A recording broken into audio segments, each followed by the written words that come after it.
Урматтуу мекендештер, урматтуу мусулман бир туугандар. Мына акыркы күндөрү адамдын денесин тетиреткен, бардыгыбызды бир кайгыга салган окуялар болуп кетип атат. Бул эмне дегенде мына акыркы 2 жуманын ичинде 3 ымыркай бала таштандыдан табылып атат. Урматтуу бир туугандар, мындай нерсени ушундай болуптур деп эле маалымат алып койбостон, эмне үчүн ушундай болуп атат? Биз каяка баратабыз? Биз кимдин уулу элек, кимдин тукум элек, каяка барыр, каяк жака ушу багыт алдык деген нерсени ар бир мекендешибиз ойлонушубуз керек. Бул нерсени канткенде дарылайбыз деп. Урматтуу бир туугандар, бардыгыбыз эсибизге келели. Бир айбан болсо да өзүнүн баласын коргойт. Бир тооктагы жумурткасы үчүн өзүнүн жанын берет. Кандай адам балып өзүнүн ушу денесинен чыккан ымыркайды таштандыга таштайт, урматтуу бир тууган.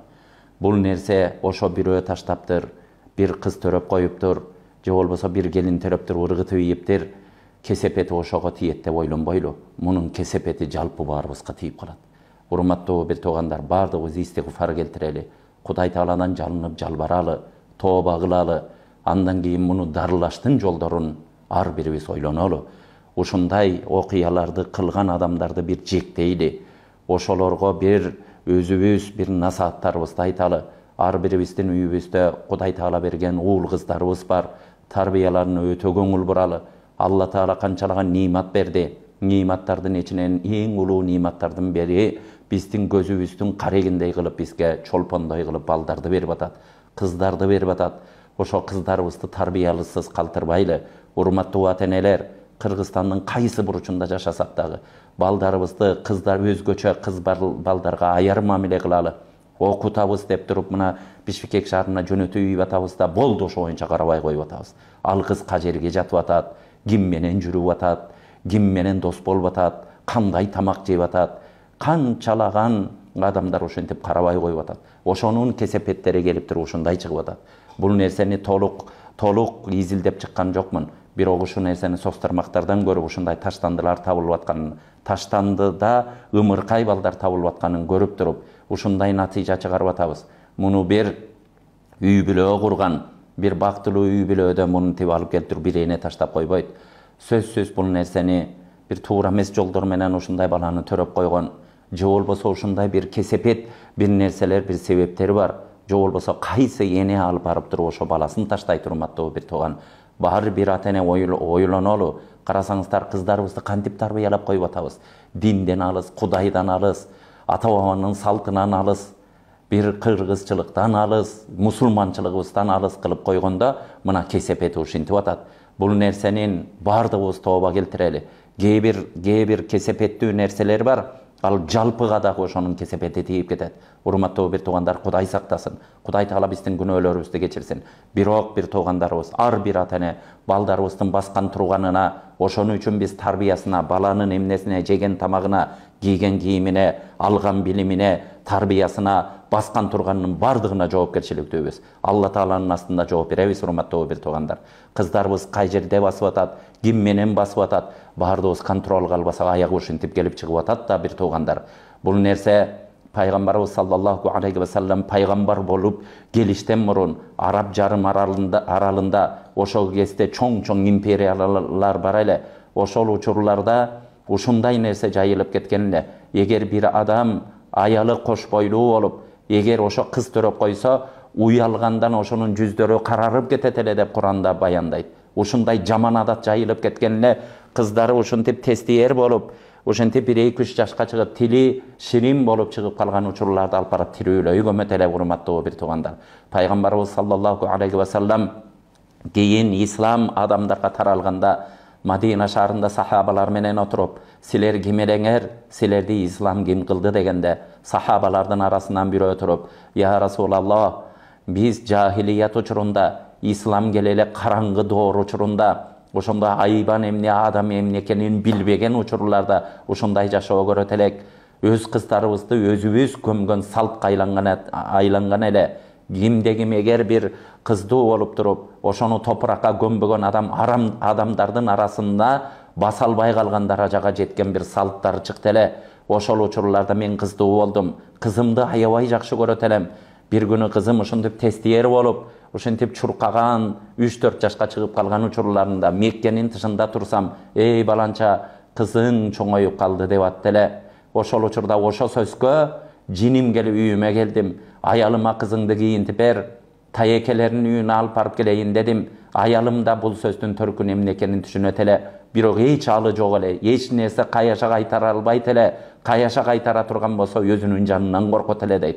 Кызын киринтип, жуунтуп, ушинтип коштошуп туруп мага салып берди. Кызымды жетелеп кетип баратканда, тайекелеримдин үйүмүнө кетип баратам деп, кыз ушу наристе кыз сүйүнүп кетип баратат эле.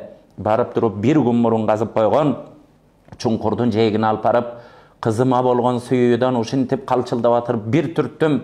Түрткөндө кызым чуңкурга түшүп кетпей менин кийимимди кармап калып, ата кийимиң чаң болуп калыптыр деп кийимимди күйүп атат эле.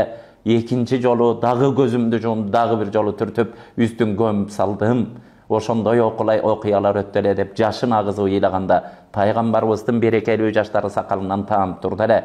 Ошол учурда сахабалар, эй баланча, сен ошо пайгамбарды кайгыга салып койдуң дегенде пайгамбарыбыз жок, ушул окуяны дагы бир жолу кайталачы деп дагы бир жолу кайталатып угуп, силер ким элеңер, ислам силерди кандай нурга алып чыкты деген. Урматтуу бир тууган, биз ким элек, бизди динибиз, бизди ата салтыбыз, бизди намысыбыз, бизди абийирдүүлүгүбүз кажерге алып келди эле. Эми ошо абийирдин бардыгынан кол жуудукпу бир туугандар? Бардыгыбыз ойлонолучу, мунун кесепети эмне болот? Бүгүн 3 ымыркай ыргытылса эртең эмне болот? Ошолордун убалы, ошорда ымыркай бала периштедей, эч күнөөсү жок бала болот. Ошонун кесепети кимге тиет, урматтуу бир туугандар? Ата-энелер ойлонолучу. Кээ бирөөбүз бар, кыздарыбызды деп туруп чет мамлекетке чыгарып ийип атабыз, бойго жеткен кыздарды. Кандай абал эмне болуп атат? Дагы бир ойлонолучу. Бишкекке алып келип туруп ар жерге түнөтүп коюп окутам, чокутам. Окубай эле башка нерсеге кирип кеткен дагы ушу биздин кыздарыбыз, биздин келечегибиз болуп атат. Келечекте ошолор энелер каяка баратабыз? Дагы бир жолу ойлонолучу. Дагы бир окуяны эске салып берейин. Жакында бир адам менен сүйлөшүп, үркүндүн учурунда адамдар үркүп ошо белдерди ашып, ошо Кытайга түшүп баратканда бир белде адамдар ушундай кырылып, адамдардын сөөктөрү жайылып, кускундар, жорулар ошону чокуп жешет экен. Ошондо бир топ менен кетип баратканда бир эненин колунда ушу 1 жашар ымыркай кызы болгон экен. Кетип баратып, алы кетип, баягы тобунан адашып калган экен. Караса тегерегинин баары белде, баардык өлүктөр, кускундар, жорулар баарыгын жеп атканда эне байкуштун жүрөгү, кызы түрүү, акыркы жаны өзү да өлүп баратканда акыркы күчүн жумшаптырып жерден чуңкур казып, кызым жок дегенде жоруларга, кускундарга жем болбосунчу, мен да өлөм, мен өлгөндө мени жесин, ушу баламды жебесинчи деп тирүү баласын чуңкурга коет экен. Ошол учурда жылмайып, наристе бала эч нерсени билбейт, апасын карап жылмайып турганын көрүп, эненин жүрөгү кайра кучактап акыркы күчүн жыйнап туруп, ошентип анан ар жакка белден түшүп, 1 айылга жетип, Кудайдын тагдыры менен аман калат. Ошентип жашап кайра биздин элибизге кайтып келет. Кайтып келип, ошол кыз тестиер болуп, андан кийин бала көрбөдү дейт. Ошол чоңоюп, энесин багып, энесин акыркы сапарга чейин узатты. Ошо ымыркай кыз ошо жерде жанагы бир көмүп кайра алган кыз азыркы учурларда ушундай байбиче болуп, небере чөбөрөлөрү болуп, неберелеринин баары өсүп чоңойду. Урматтуу бир тууган, мындан көрдүңүздөр, биз ошончолук болбой калдыкпы? Ушу кезде эмне жетишпей атат? Ал кезде ошентип жандын айынан акыркы жандарым чыгып кеткенде ошо кускун, жору жебесинчи деп туруп энелер ошо адамдарга ушинтип барды эле. Бизге эмне жетпей атат? Азыр ар бир үйгө кирсең, тамактын көбүнөн дастаркондун бети билинбеген заманда жашап атабыз.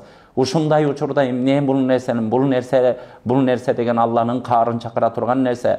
Менин коркконум ушу, урматтуу бир тууган. Ушундай нерсеге көңүл бурбай атып, ар бирибиз кайдегер мамиле кыла бере турган болсок, башыбызга бала келип калбасын. Бардыгыбыз Кудайымдан кечирим сурайлы. Урматтуу бир туугандар, үйдөгү балдарыбызды тарбиялайлы.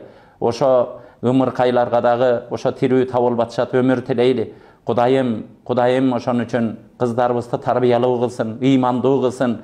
Нике маселелерине өтө чоң көңүл буралы. Урматтуу уул үйлөндүрүп аткандар, Geliniňer şu bosogdan attagan keste kalındı kantip berem, toydu kantip oyloyum, ötkörem degen al ekinci mesele bolsun. Kantip uşu gelatat akjoluk salıp, uşu gelindi alıp gelatam, daro nikah kıydırayın degende eň birinçi esibizden çıgarbaylı urmatly bir tugan. Bu nikah menen törölgön baldar hiç wagtda ata-eneni alıp barıp bir jerge taştabay urmatly bir tugan. Nikah menen törölgön baldar ata-enenin sözüni eki kılbayt. Oşon üçün musulman jaşagan mamleketlerde karılar üyünlerinde bir gana tagdyrga baylanıştуу baldары jok bolup kalıp, uşunday bolup düşüp kalbasa, özü nikah menen törölgön, ak nikah menen uşuntip dua algan, Allah'nı güvölük alıp ak nikah menen üylönüp jaralgan baldar hiç wagtda ata-enelerdi taştabay turgan sezim beret Kuday Taala. Bardygybız buga köpürök köňül buraly. Allah Taalam bardygybızdyň günöleri üstü geçirsin, elibizge tynçlyk, amançylyk bersin.